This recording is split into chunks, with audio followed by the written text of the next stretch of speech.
आप लोग सोचकर देखो कि आपकी एक मनपसंद लड़की से शादी हुई है और आपने इस शादी को करने के लिए दोनों ही परिवारों को राजी करने के लिए काफी साल निकाल दिए और जब जाकर आपकी शादी होती है और फिर पता चले कि आपने जिस लड़की से शादी करी है वो कोई लड़की नहीं, एक नेगेटिव एनर्जी है। आप लोग सोचकर देखो, आप लोगों ने काफी सालों से मेहनत करी है एक लड़की से शादी करने के लिए, दोनों परिवारों को मिलाना और एक नई अच्छी जॉब क्रैक करना, ये दोनों ही चीज अपने आप में बहुत ज्यादा डिफिकल्ट है। लेकिन जब फाइनली शादी हो जाए फिर आपको पता चले कि जिस लड़की से आपने शादी करी है वो कोई लड़की नहीं बल्कि एक नेगेटिव एनर्जी है। अगर मैं साफ शब्दों में बोलूं तो एक आत्मा से शादी करी है। ये कुछ बातें सुनकर आप बहुत ही ज्यादा शॉक हो गए होंगे, लेकिन ये घटना सही में एक बंदे के साथ घट चुकी है। तो आइए शुरू से शुरू करते हैं, लेकिन रुकिए उससे पहले वीडियो को लाइक कर देना। इस बार एम रखते हैं 1000 लाइक्स का।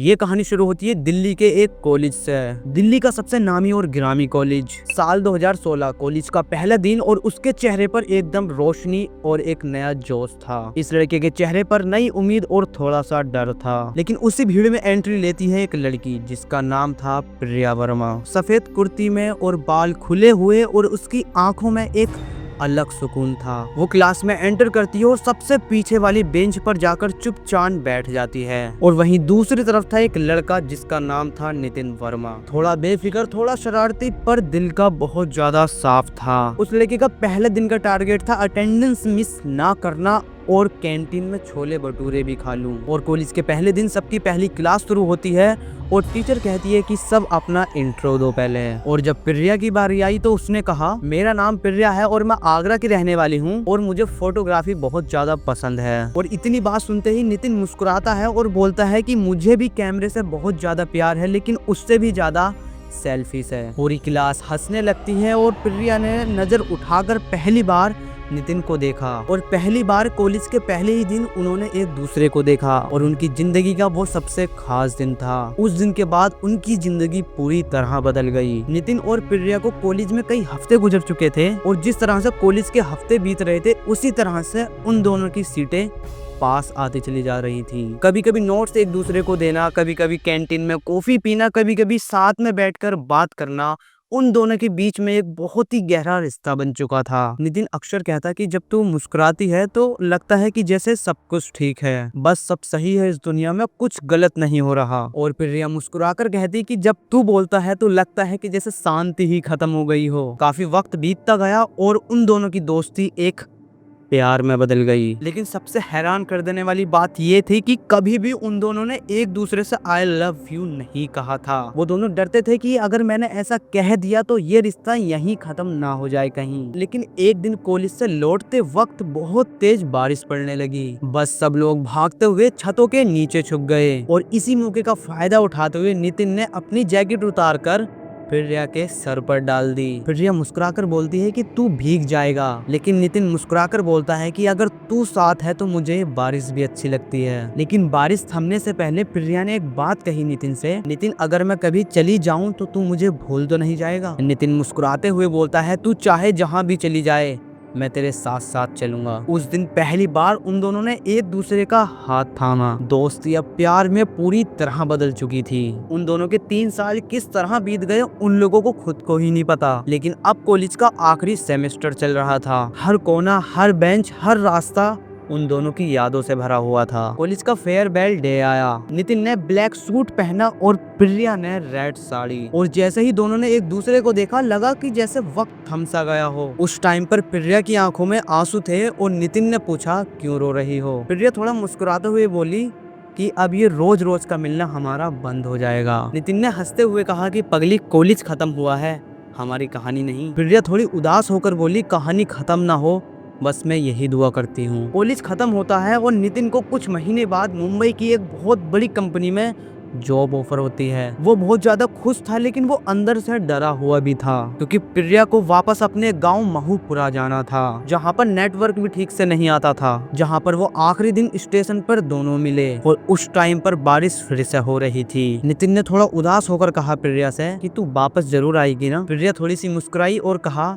अगर किस्मत में हुआ तो जरूर आऊंगी। और जब भी ट्रेन आ जाती है और प्रिया ट्रेन में चढ़ जाती है और नितिन को देखती रहती है। ट्रेन जाती रहती है और नितिन वहीं प्लेटफॉर्म पर हाथ पे हाथ धरे खड़ा रहता है, उसको देखता रहता है कि ये वापस कभी मिलेगी भी अब या नहीं मिलेगी। लेकिन असली कहानी शुरू होती है अब, और उस दिन के बाद प्रिया की जिंदगी ने एक नया मोड़ लिया। एक ऐसा मोड़ जो उसकी जिंदगी का सबसे ज्यादा भयानक और डरावना पल था। उस दिन के बाद प्रिया की जिंदगी पूरी तरह से बदल गई थी। महूपुरा गांव कोई आज का नहीं बल्कि बहुत पुराना गांव था। घने पेड़ों के बीच में बसा हुआ और चारों तरफ बहुत ही ज्यादा शांति थी। लेकिन प्रिया को वहां आते ही कुछ अजीब सा महसूस हुआ, क्योंकि उसका जहां पर घर था उस घर के पास में ही एक शमशान घाट था, जहां पर माना जाता है कि रात के टाइम वहां की कुछ आत्मा जिंदा हो जाती हैं। प्रिया को रात के टाइम नींद नहीं आती थी, लगता था कि जैसे खिड़की के पास कोई खड़ा हुआ उसको देख रहा हो। एक दिन प्रिया ने अपनी माँ से कहा कि माँ, मुझको रात के टाइम अपने कमरे में एक औरत दिखाई देती है। माँ बोली, बेटी शायद तेरी दादी की आत्मा तुझे आशीर्वाद दे रही होगी। लेकिन बात वहीं खत्म नहीं हुई। प्रिया को कभी कभी आईने में एक धुंधली परछाई दिखाई देती है और कभी पायल की आवाज सुनाई देती है। लेकिन धीरे धीरे इस टाइम पर आकर प्रिया बहुत ज्यादा डरने लगी थी। लेकिन इस चीज के बारे में उसने किसी से भी नहीं कहा। लेकिन उसको शायद ऐसा लग रहा था कि ये सब एक थकन की वजह से हो रहा है, कुछ दिन आराम करेगी तो शायद सब कुछ ठीक हो जाए। लेकिन एक रात कुछ ऐसा हुआ जो शायद तुमने भी नहीं सोचा होगा, क्योंकि एक रात बिजली चली जाती है और पूरा घर अंधेरे में डूबा हुआ था। प्रिया छत पर बैठी हुई थी, लेकिन जब ही अचानक से दरवाजा अपने आप खुल जाता है। वो दौड़ते हुए नीचे गई, लेकिन कमरे में कोई भी नहीं था। लेकिन दीवार पर किसी ने नाखूनों से लिख रखा था, तू मेरी है। प्रिया वो चीज पढ़ ही रही थी, लेकिन जब भी उसका अचानक से किसी ने नाम पुकारा, वो आवाजें बहुत पास आती चली जा रही थी। और जब आवाज बहुत पास से आने लगी कि जैसे उसके आसपास ही कोई खड़ा हो और उसका नाम पुकार रहा हो, तो प्रिया वहीं पर एकदम से चिल्लाती है और बेहोश हो जाती है। सुबह जब आँख खुली तो माँ बोली कि तू आधी रातों में खेतों में थी। माँ बोली कि बेटा तू वहाँ पर कैसे चली गई। लेकिन प्रिया उस टाइम पर कुछ भी नहीं बोली, क्योंकि उसको खुद को ही याद नहीं था कि वो वहां पर कैसे पहुंच गई। और दूसरी तरफ मुंबई में नितिन अपनी नई जिंदगी में बहुत ही ज्यादा व्यस्त रहता था, लेकिन प्रिया की कमी उसे रोज खलती थी। और एक दिन उसने प्रिया को कॉल किया। कॉल किसी ने उठाई, लेकिन वहां से कोई आवाज नहीं आ रही थी। फिर एक हल्की सी फुसफुसाहट सुनाई दी नितिन को, और उस फुसफुसाहट में था कि नितिन मैं यहाँ पर ठीक नहीं हूँ। और फिर अचानक से लाइन कट जाती है। नितिन एकदम से घबरा जाता है और वो कई बार फोन करने की कोशिश करता है, लेकिन इस बार फोन बिल्कुल बंद आ रहा था। रात को वो सपने में प्रिया को देखता है। वो सफेद कपड़ों में खड़ी हुई थी और उसके पीछे बिल्कुल अंधेरा सा था, और वो बोलती है हल्के से कि मुझको लेने आ जाओ। अगले दिन सुबह नितिन ने बिना किसी को बताए कार को उस गांव की तरफ मोड़ लिया। महूपुरा पहुंचते ही उसको अजीब सा सन्नाटा महसूस हुआ। लोग उसको देख रहे थे, लेकिन उससे कोई भी बात नहीं कर रहा था। और वो जब भी प्रिया के घर पहुंचता है और दरवाजा खोलता है, अंदर सिर्फ प्रिया की माँ थी। और नितिन प्रिया की माँ से बोलता है कि माँ जी, प्रिया कहाँ पर है? और माँ की आंखों में आंसू थे। प्रिया की माँ बोलती है कि 3 दिन पहले वो यहाँ से लापता हो गई। नितिन के पैरों के नीचे से जमीन खिसक गई और वो भागता हुआ खेतों की तरफ पहुँचा, उसी जगह पर जहाँ पर प्रिया आखिरी बार दिखी थी। और उसी जगह पर मिट्टी के पास एक टूटी हुई पायल पड़ी हुई थी। नितिन ने उस पायल को उठाया, लेकिन जब ही अचानक से हवा में एक तेज सी आंधी चली और कानों में वही आवाज गूंजी, नितिन मुझे यहाँ से ले जाओ। और नितिन प्रिया के घर पहुँचता है और पहली रात प्रिया के घर में ही गुजारता है। प्रिया की माँ सो गई थी, लेकिन नितिन को नींद नहीं आ रही थी। करीब रात के 2 बजे अचानक से खिड़की खुली और एक ठंडी हवा कमरे के अंदर आई। और जब ही अचानक से नितिन को आईने में प्रिया की परछाई दिखती है। वो मुस्कुरा रही थी, लेकिन आंखों में एक अजीब सा दर्द था। नितिन मैं यही हूँ। और उसकी आवाज पूरे कमरे में गूंज भी रही थी। जिस कमरे में नितिन था उस कमरे में अचानक से एकदम सा कोहरा सा छा जाता है और अचानक से प्रिया उसके सामने खड़ी थी। सफेद साड़ी में, माथे पर सिंदूर था और चेहरा पीला था उसका। और प्रिया नितिन से बोलती है कि मुझे यहाँ से ले चलो, ये गांव मुझे वरना जिंदा नहीं छोड़ेगा। नितिन पूरा कांप जाता है और उसके आंखों से आंसू भी निकल रहे थे। नितिन आगे बढ़ा और बोला, मैं तुझे छोड़कर नहीं जाऊंगा, तुझे अपने साथ ही लेकर जाऊंगा। और फिर अचानक से पूरा कोहरा हट गया और पूरा कमरा अचानक से ठंडा हो गया। लेकिन नितिन देखता है कि आईने में लिखा हुआ है कि असली शुरुआत तो अब हुई है। और इस टाइम पर नितिन प्रिया के गांव में ही रह रहा था। दिन के टाइम तो सारी चीजें सामान्य रहती है, मतलब कुछ भी अजीब सा नहीं लगता, लेकिन जैसे ही रात होती है एकदम से सब कुछ अजीब सा लगने लगता है कि मानो सारी चीजें उलट पुलट हो गई हो और मन में एकदम अजीब सी घबराहट पैदा हो जाती है। कमरों की दीवारों में से एकदम से फुसफुसाहट की आवाज आती है और आईने पर धूल सी जम जाती है और खिड़कियां अपने आप खुल जाती हैं। हर बार एक ही आवाज आती थी, नितिन मुझे यहाँ से ले चलो। और इस टाइम पर आकर नितिन डरने की बजाय समझने की कोशिश करता था और वो जानता था कि ये और कोई नहीं, प्रिया ही है। और एक दिन वो गांव के बाहर ऐसे ही टहल रहा था दिन में, लेकिन जब भी उनको गांव के एक सबसे पुराने पंडित मिलते हैं और पंडित जी नितिन से कहते हैं कि बेटा जहाँ पर प्रिया गायब हुई थी वो पुराने ठाकुर के हवेली के पास है। वहाँ पर सालों पहले एक औरत की आत्मा भटकती थी। और नितिन अचानक से अचंभे में पूछता है कि पंडित जी वो कौन थी। और पंडित जी बोलते हैं कि बेटे उसका नाम राधिका था। कहते हैं कि काफी सालों पहले ठाकुर ने उसे धोखा दिया और उसको वहीं पर जान से मार दिया। और आज भी सभी लोगों का ये मानना है कि उसकी आत्मा आज भी उस हवेली के अंदर भटक रही है। जो भी उस हवेली के पास जाता है वो साया उस पर हावी हो जाता है। नितिन के पैरों के नीचे से जमीन खिसक गई और उसको याद आया प्रिया अक्सर अपने खेतों के पास वाली झील के किनारे घूमती रहती थी और वही रास्ता हवेली के पीछे जाता है। और शाम होते ही नितिन टॉर्च लेकर वहाँ के लिए निकल पड़ता है। पूरे गाँव में घना अंधेरा था और चारों तरफ सन्नाटा था। झील के पास पहुंचते ही एकदम ठंडी सी हवा चलने लगी